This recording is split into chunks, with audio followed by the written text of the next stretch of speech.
Okay, so we're addressing the question, what factors, what particular domestic events, changes in attitude led to the shift from isolationism towards empire, or overseas empire, I should say, by the late 19th century? In other words, why did expansion overseas suddenly gain importance and gain currency as an American foreign policy attitude?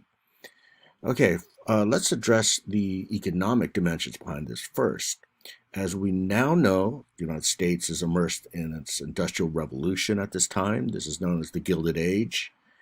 And because we're so good at industrialization, we actually become an economic superpower by this time. But there is a particular state of affairs or condition that, economically speaking, we had now reached by the end of the 1800s. And that's known as economic overproduction. Okay, economic overproduction. And basically, this is a state of affairs whereby too much is produced, right, as industrial output to the point where not all of it can be absorbed domestically by your economy as a country.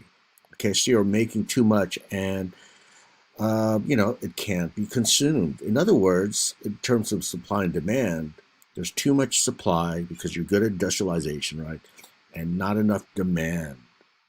So, what is the solution for this? Well, the perceived solution was the pursuit of overseas markets. Okay, you need to go abroad and sell your products there. So, as I remarked upon earlier, it's going to be the Pacific that will entice American foreign policy makers. That is to say, they're going to look particularly at the Chinese markets. Okay, they're going to look at China as potential markets for American products and thus curing it from this condition known as economic overproduction. Needless to say, during most of the 1800s, there was no need for foreign markets because we're still developing. But we finally reached that threshold, and certainly economic overproduction is a threshold in your domestic economy. Once you reach that, you have to find an external market, and this is exactly the issue that American foreign policymakers have to deal with.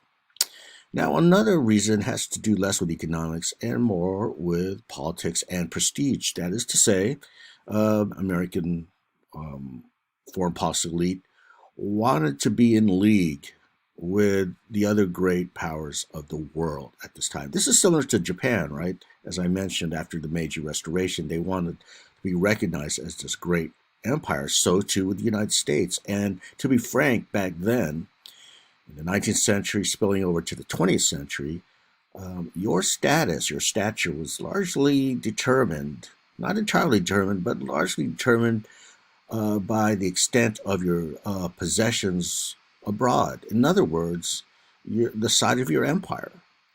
The more colonies you had, the more powerful you were seen, right, as being this dominant empire throughout the world.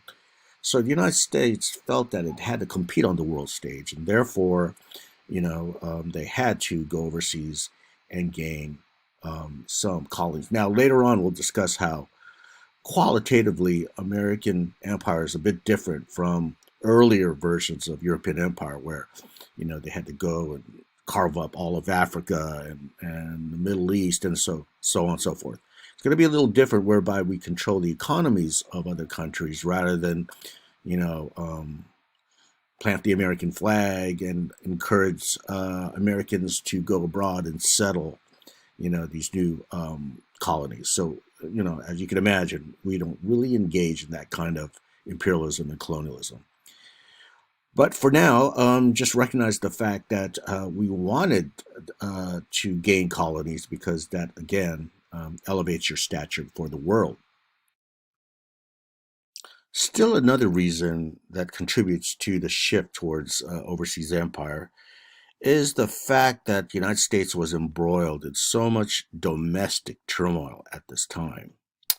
Again, this is the Gilded Age. Yet, even though there's amazing technological and industrial development, right, economic development, at the same time, this causes a host of social dislocation and social problems.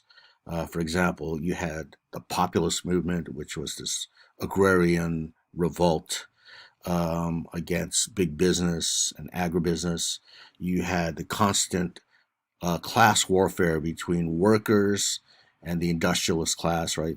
Capital versus labor, as it's known by historians. And this is really a class war, right? So we're embroiled in this conflict, and American policymakers knew that if we became engaged in overseas imperialism and even conflict, that's to say war, right, with another country or empire, well, that would serve as an outlet for this pressure that was building up domestically. That would serve as a sort of pressure valve, right, to release that tension. In other words, you can imagine this, that domestic focus, which is all that strife that I mentioned, social divisions, and even the talk of revolution was on the lips of many people back then.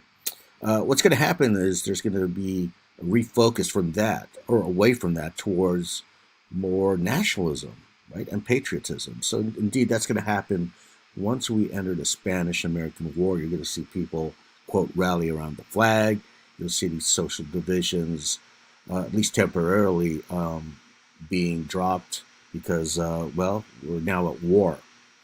And therefore, this takes precedence, takes priority among most Americans once we enter war with the Spanish Empire. Okay, so that really explains this movement from isolationism, which again is non intervention in foreign affairs, towards empire, or what's stated as internationalism. And if you notice there on the slide, there's also something stated that, we've been internationalist ever since. Since the late 19th century, U.S. foreign policy has been mostly international in scope. And we see that today. We just withdrew from Afghanistan, the war against Afghanistan, certainly before that, Iraq.